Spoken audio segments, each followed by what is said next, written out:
We had a discussion about the optimal management of early stage DLBCL because we've known for a while that for some patients we can use combined modality therapy, so using R-CHOP, maybe just 3 cycles with radiotherapy.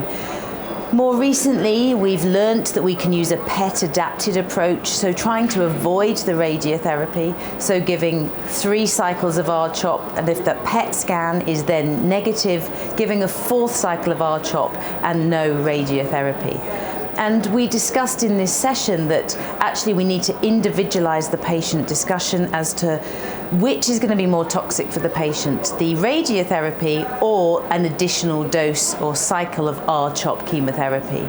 So that was an important point really, that we don't always want to avoid the radiotherapy. We have newer techniques and sometimes that can be the lesser of 2 evils for the patients. We also discussed which patients, even though they're early stage, we would consider high risk. And so certainly my interpretation of the data would be extranodal disease, and we often would treat these patients with a full course of 6 cycles of R-CHOP.